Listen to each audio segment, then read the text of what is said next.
Halo semuanya, selamat datang di channel Physics Mr. Dana, sebuah channel di mana kita belajar fisika dengan cara melihat fisika lebih banyak daripada matematika.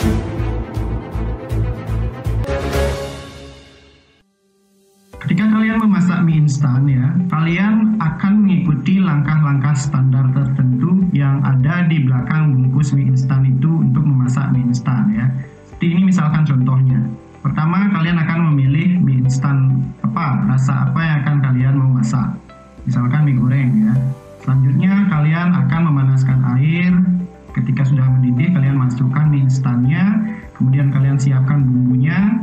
Ketika mie instannya sudah matang, kalian masukkan mie instan itu ke dalam bumbu dan kalian aduk begitu. Nah, ini langkah-langkah seperti ini juga dilakukan oleh saintis atau ilmuwan ketika mereka melakukan eksperimen. Jadi saintis atau ilmuwan juga melakukan langkah-langkah standar ketika mereka melakukan eksperimen ya. Sama seperti ketika kalian memasak mie. Nah, langkah-langkah standar yang dilakukan oleh saintis ketika mereka melakukan eksperimen itu disebut dengan metode ilmiah. Jadi sekali lagi, langkah-langkah standar yang dilakukan oleh saintis ketika mereka melakukan eksperimen itu disebut dengan metode ilmiah. Nah, kalau kalian perhatikan di sini, produk akhir ketika kalian memasak mie instan itu adalah mie-nya ya, entah itu mie kuah atau mie goreng. Nah, apa yang menjadi produk akhir oleh seorang ilmuwan atau saintis yang melakukan eksperimen? Produk akhirnya adalah teori ilmiah. Jadi kalau kalian bandingkan di sini, kalian bisa mendefinisikan apa itu metode ilmiah dengan cara menganalogikannya seperti orang memasak mie instan. Ketika kalian memasak mie instan, kalian melakukan langkah-langkah standar memasak mie instan itu, seperti terlihat pada gambar ini. Begitupun ketika seorang ilmuwan atau siapapun itu yang sedang melakukan eksperimen, maka dia juga harus mengikuti langkah-langkah standar untuk melakukan eksperimen tersebut, di mana langkah-langkah standar ini disebut dengan metode ilmiah. Nah, kalau kalian bandingkan, hasil akhir atau produk dari memasak mie instan adalah mie instan itu sendiri. Nah, sedangkan ketika seorang saintis atau ilmuwan melakukan eksperimen, hasil akhirnya adalah atau produknya adalah teori ilmiah. Jadi apa itu metode ilmiah? Metode ilmiah adalah langkah-langkah standar yang dilakukan oleh saintis ketika dia sedang melakukan eksperimen. Nah, sekarang seperti yang telah kalian sudah baca, bahwa tahapan dari metode ilmiah itu ada 7 ya. Ada 7 tahapan. Yang pertama itu adalah melakukan pengamatan terlebih dahulu. Nah, sebenarnya sebelum ini, ilmuwan atau saintis itu menemukan masalah terlebih dahulu.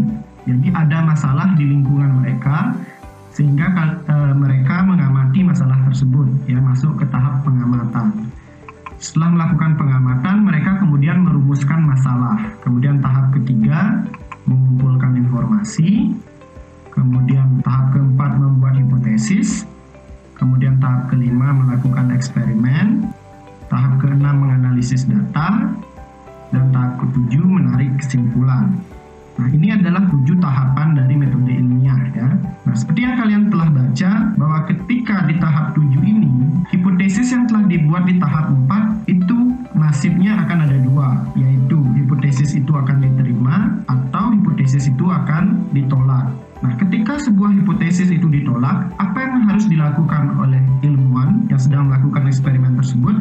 Maka dia harus kembali lagi ke tahap 4, yaitu dia harus memperbaiki hipotesisnya. Karena ketika hipotesis itu tidak sesuai dengan hasil, itu artinya bukan eksperimennya yang salah, tetapi hipotesisnya yang salah. Karena hasil dari eksperimen itu adalah kenyataan, hasilnya itu adalah fakta. Jadi fakta atau kenyataan itu tidak mungkin salah. Jadi satu-satunya yang mungkin salah adalah hipotesis yang kalian buat. Jadi yang menyebabkan hipotesis ditolak itu apa? Kalian kembali merevisi dan mengecek lagi apakah hipotesis kalian ada yang salah atau tidak. Nah, dari situ setelah kalian memperbaiki hipotesis, maka kalian kembali melakukan eksperimen, kemudian kembali menganalisis data, dan kembali menarik kesimpulan. Namun ketika hipotesis kalian sudah diterima, ya, apa artinya hipotesis diterima? hipotesis diterima artinya hipotesis yang telah kalian buat di tahap 4 itu sama dengan hasil yang kalian peroleh. Nah, ketika hipotesis yang kalian buat itu sama dengan hasil yang kalian peroleh di tahap 7, itu artinya hipotesis kalian diterima. Nah, ketika hipotesis kalian diterima, apa yang perlu kalian lakukan adalah kalian perlu mengulang lagi ke tahap 5, yaitu melakukan eksperimen, kemudian menganalisis data, kemudian kembali menarik kesimpulan. Nah, jika kesimpulan pada eksperimen yang kedua ini sama dengan eksperimen yang pertama, yaitu hipotesis kalian kembali diterima, maka kalian bisa mengatakan bahwa hipotesis kalian itu benar, ya, karena eksperimen ini sudah dilakukan berulang kali dan hasilnya tetap sama, yaitu hipotesis kalian diterima. Nah, ketika itu terjadi, maka hipotesis kalian bisa dikatakan telah menjadi teori ilmiah, yaitu produk dari eksperimen yang kalian lakukan, dan produk ini diterima oleh semua orang, benar untuk semua orang dan semua kondisi. Seperti produknya yaitu seperti mie kuah atau mie yang tadi, ya, sama seperti itu, sudah jadi. Tetapi kalau belum sampai di tahap ini, kegiatan eksperimen yang kalian lakukan itu belum jadi. Kalau dianalogikan, belum menjadi mie instan yang siap dimakan. Nah, sekarang Mister akan memberikan contoh tahapan metode ilmiah. Nah, tadi mungkin kalian belum mendapatkan gambaran dari 7 tahapan metode ilmiah tersebut. Nah, sekarang Mister akan memberikan sebuah contoh penelitian atau eksperimen yang dilakukan oleh Benjamin Franklin, ya, di mana waktu itu Benjamin Franklin melakukan eksperimen dan berhasil menemukan penangkal petir. Nah, dengan eksperimennya Franklin ini, Mister akan menunjukkan bagaimana ketujuh tahapan metode ilmiah tersebut dilakukan oleh Franklin pada saat itu. Nah, pada tahap pertama dari metode ilmiah, yaitu melakukan pengamatan, yang dilakukan oleh Franklin adalah pada zamannya Franklin pada waktu itu, ya, pada saat Franklin masih hidup, masalah yang sering dihadapi oleh masyarakat pada saat itu adalah sering terjadi kebakaran gedung, ya, akibat sambaran petir. Nah, dari sini Franklin tertarik untuk melakukan eksperimen tentang ini. Nah, maka hal pertama yang dilakukan Franklin adalah dia mengamati petir-petir yang menyambar gedung-gedung tinggi tersebut sehingga bisa terbakar. Pengamatan yang dilakukan oleh Franklin itu bisa dikelompokkan menjadi 2. Ketika kalian melakukan pengamatan di tahap 1, pengamatan yang kalian lakukan itu dikelompokkan menjadi 2. Ada yang namanya pengamatan kuantitatif dan pengamatan kualitatif. Pengamatan kuantitatif itu adalah yang kalian amati adalah angka, ya. Jadi angka-angka. Sedangkan pengamatan kualitatif yang kalian amati adalah sesuatu di alam yang kalian amati dengan panca indera kalian. Jadi kalian bisa melihat sesuatu, atau mendengarkan sesuatu, atau mencium sesuatu, atau mengecap sesuatu, atau meraba sesuatu. Nah, jika eksperimen atau pengamatan yang kalian lakukan seperti itu, maka jenis pengamatan yang kalian lakukan disebut pengamatan kualitatif, yaitu pengamatan dengan menggunakan panca indera. Tetapi jika yang kalian amati adalah sekumpulan data, angka-angka gitu, maka pengamatan yang kalian lakukan namanya pengamatan kuantitatif, ya.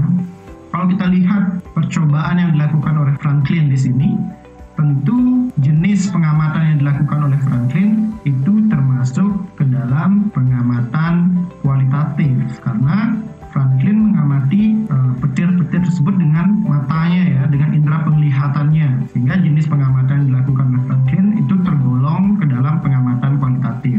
Nah, setelah Franklin selesai melakukan pengamatan, maka tahap selanjutnya dia merumuskan masalah, ya. Nah, apa yang menjadi rumusan masalah yang dibuat oleh Franklin itu adalah seperti ini.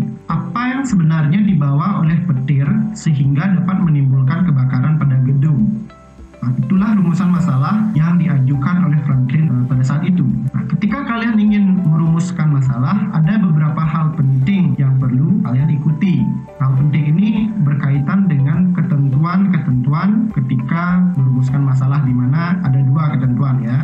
Yang pertama adalah pertanyaan yang kalian ajukan atau rumusan masalah yang kalian ajukan itu harus spesifik. Apa maksudnya spesifik? Maksudnya spesifik itu harus detail gitu, ya, tidak secara umum. Kemudian masalah atau rumusan masalah itu juga harus jelas dan tidak menimbulkan penafsiran ganda. Kemudian yang kedua, rumusan masalah yang kalian ajukan itu juga harus dinyatakan dalam kalimat tanya. Seperti yang dilakukan oleh Franklin di sini. Dia menggunakan kalimat tanya apa. Apa yang sebenarnya dibawa oleh petir sehingga dapat menimbulkan kebakaran pada gedung. Jadi fokus penelitiannya Franklin itu spesifik, yaitu apa yang sebenarnya dibawa oleh petir. Jadi Franklin tidak membahas tentang misalkan kilat gitu atau gemuruh ya, atau dia bahas misalkan mendung, atau dia bahas hujan. Dia tidak melebar. Jadi pembahasannya tidak melebar kemana-mana, tetapi spesifik ya, fokus pada satu hal, yaitu petir. Sehingga pertanyaan tersebut atau rumusan masalah tersebut tidak menimbulkan penafsiran ganda. Jadi fokus pada petir gitu ya. Kemudian pada tahap mengumpulkan informasi, di sini kalian mengumpulkan informasi-informasi yang terkait dengan penelitian yang sedang kalian lakukan. Informasi-informasi tersebut kalian gunakan untuk mendukung penelitian kalian. Kalian juga perlu mengumpulkan informasi untuk mengecek apakah penelitian yang sama sudah pernah dilakukan di tempat lain atau belum. Jika seandainya penelitian yang kalian lakukan sudah pernah dilakukan di tempat lain, maka kalian cari tahu apa hasilnya di tempat itu. Bagaimana orang-orang di tempat itu melakukan eksperimen ini. Terkait dengan eksperimennya Franklin, maka ada beberapa informasi yang dikumpulkan oleh Franklin. Informasi yang pertama itu adalah tulisan-tulisan ilmuwan tentang listrik statis.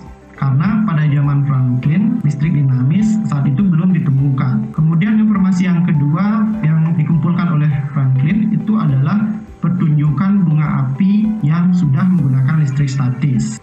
Kemudian yang ketiga adalah pada zaman Franklin itu juga telah ditemukan botol Leyden yang dapat menyimpan listrik statis. Kalau kalian perhatikan di sini, semua informasi yang dikumpulkan oleh Franklin itu adalah informasi yang berhubungan dengan hipotesis atau penelitian yang sedang dia lakukan, yaitu tentang petir ya. Jadi dia mengumpulkan informasi tentang listrik statis. Pada tahap 4, dia membuat hipotesis. Hipotesis itu adalah jawaban perkiraan dari rumusan masalah yang telah kalian ajukan. Nah, kalau kita lihat hipotesis yang dibuat Franklin itu didasarkan dari rumusan masalah yang dia ajukan. Jadi rumusan masalah Franklin itu adalah apa yang sebenarnya dibawa oleh petir sehingga dapat menimbulkan kebakaran pada gedung. Nah, maka hipotesisnya atau jawaban sementara, jawaban prediksinya dia yang dibawa oleh petir itu adalah listrik statis. Oleh karena itu, kenapa Franklin mengumpulkan informasi yang berhubungan dengan listrik statis pada saat itu. Nah, kemudian di tahap 5 melakukan eksperimen. Setelah dia sudah mendapatkan informasi ya yang cukup, maka dia merancang atau mendesain eksperimennya seperti pada gambar ini. Jadi Franklin ini menerbangkan sebuah layangan di mana layangan itu memiliki batang logam dengan ujung runcing yang mengarah ke atas di sebelah sini. Jadi di bagian atas dari layangan itu ada batang logam yang ujungnya runcing, sama seperti penangkal petir ya, itu ujungnya menghadap ke atas. Selanjutnya dia juga menggunakan benang yang basah akibat hujan. Jadi itu sudah diperhitungkan oleh dia bahwa benang yang basah akibat hujan itu akan menghantarkan listrik ke bawah nanti, di mana listrik yang dihantarkan itu akan tersimpan atau terkumpul di botol Leyden. Bagaimana Franklin bisa mendesain eksperimennya seperti ini desainnya? Tentu saja dengan cara memanfaatkan informasi yang telah dia peroleh tadi di awal. 3 informasi tersebut. Ya, informasi pertama bahwa pada zaman itu ilmuwan sudah menemukan konsep listrik statis, di mana listrik statis itu adalah muatan-muatan yang diam gitu ya, muatan listrik yang diam, yaitu elektron. Kemudian pada saat itu mungkin ilmuwan sudah menemukan bahwa air itu bisa menghantarkan listrik, sehingga Franklin itu menggunakan benang yang basah dan berharap benang yang basah itu menghantarkan listrik dari layang-layang menuju ke botol Leyden, di mana botol Leyden ini juga telah ditemukan pada zamannya Franklin. Nah, sehingga Franklin menggunakan ini atau memanfaatkan penemuan botol Leyden ini untuk membantu eksperimennya. Kalau kamu sedang melakukan eksperimen, desain atau rancangan eksperimen itu penting. Jadi pertanyaan yang muncul pada tahap 5 adalah bagaimana desain eksperimenmu? Bagaimana saya akan merancang atau bagaimana saya melakukan eksperimen ini? Tentu kamu harus bisa mendesain eksperimenmu sendiri dengan memanfaatkan informasi-informasi yang telah kamu cari.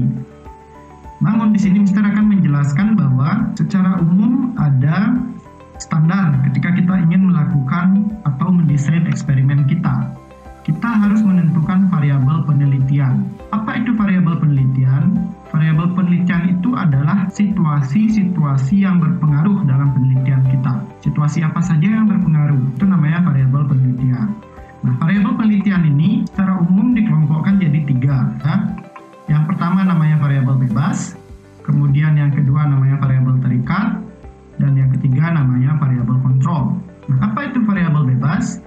Variabel bebas itu adalah kondisi dalam eksperimen kalian yang bisa kalian ubah-ubah, variabel yang diubah-ubah, ya. Sedangkan variabel terikat itu adalah variabel yang berubah-ubah akibat kalian mengubah variabel bebas. Jadi variabel bebas itu adalah kondisi di eksperimen kalian yang kalian ubah-ubah. Nah, gara-gara kalian mengubah kondisi ini, maka ada kondisi lain yang juga ikut berubah. Nah, itu namanya variabel terikat. Jadi variabel atau kondisi ini terikat dengan variabel bebas. Kalau variabel bebas berubah, variabel atau kondisi ini juga ikut berubah. Kemudian variabel yang terakhir itu adalah variabel kontrol. Nah, variabel kontrol ini adalah variabel yang nilainya dibuat tetap.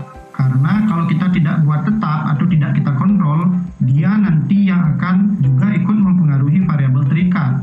Jadi nanti kita tidak tahu variabel terikat ini berubah-ubah gara-gara variabel bebas apa gara-gara variabel kontrol ini. Sehingga kita harus kontrol dia agar variabel ini tidak mempengaruhi variabel terikat. Sehingga nanti saat terjadi perubahan dengan variabel terikat ini, pasti gara-gara variabel bebas. Nah, coba kalian lihat bandul ini. Ini adalah sebuah bandul yang sedang berayun, ya. Jika seandainya misalkan rumusan masalah Mister adalah seperti ini, apakah panjang tali mempengaruhi cepat lambat frekuensi ayunan bandul?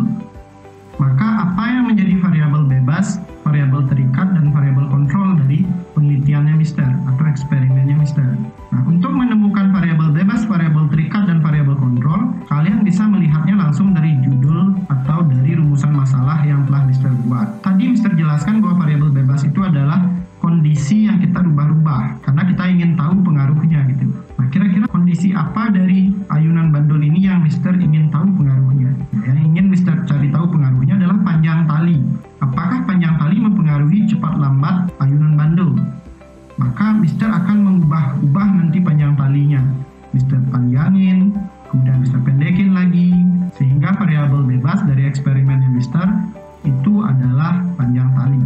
Kemudian variabel terikat. Variabel terikat itu adalah kondisi dari eksperimen ini yang ikut berubah gara-gara variabel bebas itu Mister ubah-ubah. Kira-kira mana dari eksperimennya Mister, kondisi apa yang termasuk variabel terikat? Gara-gara Mister mengubah panjang tali ini akan berpengaruh pada apa?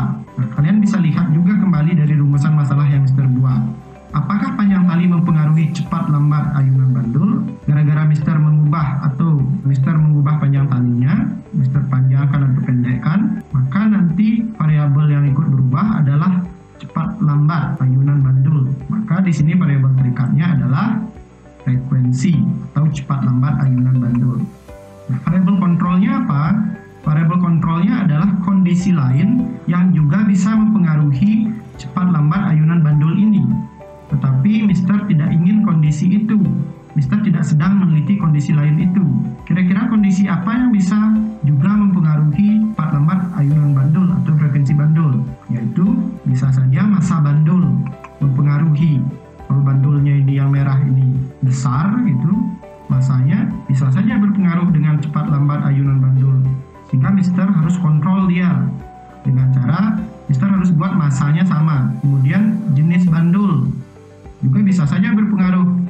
Kalau Mister pakai jenis bandulnya besi atau misalkan batu gitu, bisa saja nanti berpengaruh terhadap cepat lambat ayunan bandul. Sehingga Mister harus kontrol juga jenis bandulnya. Kemudian jenis tali juga berpengaruh, bisa ya. Sehingga Mister harus kontrol. Nah, bagaimana cara Mister mengontrol variabel-variabel ini? Caranya adalah dengan membuat semua variabel itu sama. Jadi jenis bandul yang Mister gunakan itu harus sama. Jangan pertama Mister menggunakan bandul besi, kemudian kedua Mister menggunakan bandul karet gitu. Jadi harus sama semuanya besi. Kemudian masa bandulnya juga harus sama.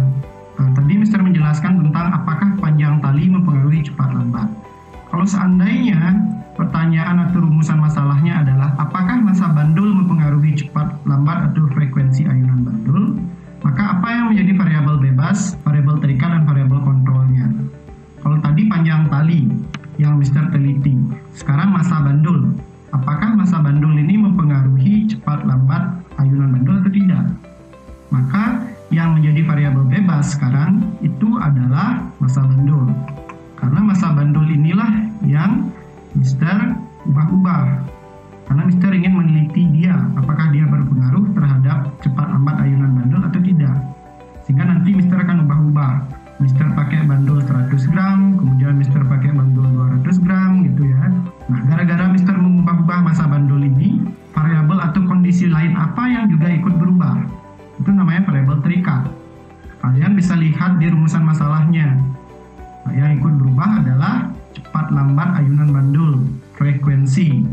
Kemudian variabel kontrol. Kondisi lain apa yang juga kira-kira mempengaruhi frekuensi ayunan bandul, sehingga kita harus kontrol dia. Panjang tali kadang berpengaruh, kemudian jenis bandul, jenis tali itu juga harus kita kontrol. Bagaimana cara mengontrolnya? Caranya adalah dengan membuat variabel-variabel ini tetap sama. Panjang talinya kalau kamu pakai 10 cm, terus pakai 10 cm di semua penelitianmu, di semua percobaan yang kamu lakukan. Kalau jenis tali yang kamu gunakan adalah benang, jangan ubah-ubah jadi tali nilon atau tali rafia, tetap pakai benang. Kemudian apalagi jenis bandul. Kalau awalnya kamu pakai bandul besi, biarkan sampai seterusnya bandul besi. Nah, itu cara kita mengontrol. Caranya membuat mereka semua sama di setiap percobaan yang kita lakukan. Nah, ketika kalian melakukan eksperimen tadi dan kalian sudah tahu variabel penelitian kalian, mana yang termasuk variabel bebas, mana yang termasuk variabel terikat, mana variabel kontrol. Selanjutnya kalian berpikir, yang mana yang akan saya ukur gitu. Jadi yang kalian ukur atau kalian teliti dari 3 jenis variabel ini hanya variabel bebas dan variabel terikat. Dan di sini kalian tidak mengukur variabel kontrol karena kalian tidak sedang meneliti dia. Ya, kalian tidak mengukur panjang tali, jenis tali. Yang sedang kalian teliti adalah masa bandul. Ya, apakah itu berpengaruh dengan frekuensi? Sehingga yang kalian ukur di sini adalah hanya variabel bebas dan variabel terikat. Karena itu adalah 2 fokus penelitian kalian, ya, 2 variabel yang sedang kalian teliti. Nah, tahap selanjutnya adalah menganalisis data. Ketika kalian sudah melakukan eksperimen di tahap 5, kalian akan memperoleh data. Data yang sudah kalian peroleh itu kalian mau apakan? Jawabannya adalah kalian akan analisis. Nah, bagaimana kalian menganalisis data itu? Kita lihat apa yang dilakukan oleh Franklin waktu itu. Jadi ketika Franklin selesai melakukan eksperimennya, dia selesai menerbangkan layangannya pada saat hujan, di mana terjadi petir dan petir tersebut menyambar logam yang tajam yang diletakkan di atas layang-layang ini. Maka data eksperimen yang diperoleh Franklin adalah botol Leyden yang awalnya kosong itu menjadi penuh berisi listrik statis. Ini adalah data eksperimen yang diperoleh oleh Franklin. Nah, selanjutnya data ini harus dianalisis oleh Franklin. Ini masih data mentah, belum ada maknanya. Jadi botol Leyden itu yang awalnya kosong sekarang penuh berisi listrik, itu datanya. Kemudian selanjutnya data tersebut dianalisis oleh Franklin. Bagaimana cara dia menganalisis? Dia berpikir, kalau botolnya awalnya kosong dan sekarang botolnya penuh berisi listrik statis, artinya listrik statis ini datang dari suatu tempat. Dari mana datangnya? Pasti datang dari petir itu, karena tadi layang-layangnya terkena sambaran petir, kemudian botol Leyden yang awalnya kosong penuh berisi listrik statis. Pasti listrik statis itu berasal dari sambaran petir itu. Nah, begitulah cara Franklin menganalisis datanya. Kalau kamu, bagaimana kamu menganalisis data yang sudah kamu peroleh? Data yang kita peroleh itu bisa dikelompokkan jadi 2. Ada namanya data kuantitatif, sama kayak tadi, yaitu data berupa angka-angka. Kemudian ada namanya data kualitatif, yaitu data dari hasil pengamatan dengan panca indera kita. Bisa berupa tulisan,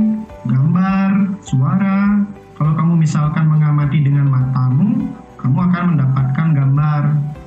Kalau kamu mengamati dengan telingamu, kamu akan mendapatkan data suara. Kalau kamu misalkan, nah sekarang kamu pikirkan ketika kamu melakukan eksperimen, datamu itu jenisnya apa? Apakah data kuantitatif? Apakah yang kamu peroleh itu berupa angka-angka? Atau data kualitatif berupa tulisan, gambar, dan suara? Kalau kita lihat di sini Franklin, data yang diperoleh oleh dia itu adalah data kualitatif karena dia mengamati, dia nggak ada buat angka di sini, nggak ada angka-angka yang dia peroleh, tetapi datanya botol Leiden yang awalnya kosong sekarang menjadi penuh berisi listrik. Jadi datanya dia tergolong data kualitatif. Kalau kita lihat lagi penelitian yang Mr. jelaskan tadi, kira-kira data yang kita akan peroleh itu apa? Jadi apa data penelitian yang akan kita peroleh? Nah di sini seperti Mr. jelaskan tadi, yang akan kita ukur itu adalah panjang tali dan frekuensi atau cepat lambat ayunan bandul. Karena kita ingin tahu apakah panjang talinya berpengaruh dengan cepat lambat ayunan bandul. Sehingga kita ukur panjang talinya. Kalau panjang talinya 10 cm, frekuensinya gimana? Kalau panjang talinya 20 cm, frekuensinya gimana? Kalau kita lihat panjang tali, saat kita ukur, kita akan mendapatkan angka-angka. Panjang talinya bisa 20 cm atau bisa 10 cm. Jadi data yang kita peroleh itu adalah data berupa angka. Sehingga panjang tali itu termasuk data kuantitatif nanti. Sedangkan frekuensi itu cepat lambat ayunan bandul. Kita tidak bisa hanya bilang ayunannya cepat, ayunannya lambat, tidak bisa. Kita harus menggunakan angka sehingga seberapa cepat dia itu spesifik ya. Sehingga nanti frekuensi juga termasuk data kuantitatif. Selanjutnya setelah kita memperoleh data tentang panjang tali dan frekuensi, kita analisis data itu. Bagaimana cara kita menganalisis? Kita lihat kalau panjang talinya pendek, frekuensinya gimana? Kalau panjang talinya diperpanjang lagi, frekuensinya gimana? Apakah berpengaruh? Kalau berpengaruh, bagaimana pengaruhnya? Apakah berbanding lurus atau berbanding terbalik? Apakah kalau talinya saya perpanjang, justru frekuensinya mengecil, atau ketika talinya saya perpanjang, frekuensinya juga ikut membesar? Nah, itu yang kita analisis. Ya. Setelah kita melakukan analisis, terakhir kita tiba pada tahap terakhir, yaitu menarik kesimpulan. Di mana nanti kita akan mendapat jawaban dari rumusan masalah yang telah kita buat. Kalau kita lihat Franklin, rumusan masalah yang dibuat oleh dia adalah apa yang sebenarnya dibawa oleh petir sehingga dapat menimbulkan kebakaran gedung. Kemudian prediksinya atau hipotesisnya adalah petir membawa listrik statis. Kemudian hasil eksperimennya dari data yang sudah dia peroleh itu menunjukkan bahwa petir memang membawa listrik statis. Karena botol Leiden yang awalnya kosong, setelah layangannya tersambar petir, botol Leidennya penuh berisi listrik statis. Artinya listrik statis itu berasal dari petir, di mana kesimpulannya petir membawa listrik statis. Jadi kalau kalian lihat, hipotesis Franklin sama dengan hasil eksperimen atau kesimpulannya. Sehingga hipotesisnya dia diterima. Coba kalian perhatikan di sini, bagaimana kalian menyatakan hipotesis kalian. Jadi hipotesis itu adalah jawaban dari rumusan masalah. Kalau rumusan masalahnya, apa yang sebenarnya dibawa oleh petir? Jawabannya, petir membawa listrik statis. Itu hipotesisnya. Kemudian, kesimpulan yang kalian buat juga menjawab rumusan masalah itu. Apa yang sebenarnya dibawa oleh petir? Petir membawa listrik statis. Ketika hipotesis dan kesimpulan itu sama, maka hipotesis kalian diterima. Apa tahap selanjutnya yang kalian lakukan ketika hipotesis kalian diterima?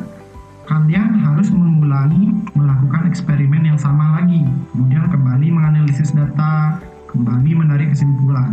Ketika kalian telah mengulangi eksperimen kalian berkali-kali dan mendapatkan kesimpulan yang sama dengan hipotesis yang kalian buat, maka hipotesis kalian itu sudah bisa menjadi teori ilmiah. Ini adalah akhir dari video pembelajaran hari ini. Terima kasih telah menonton. Tugas kalian sekarang adalah mengajukan satu pertanyaan. Setiap siswa harus mengajukan satu pertanyaan dengan cara menulisnya di kolom komentar di bawah. Dan nanti Mister akan jawab pertanyaan kalian. Terima kasih telah menonton, semoga kalian paham.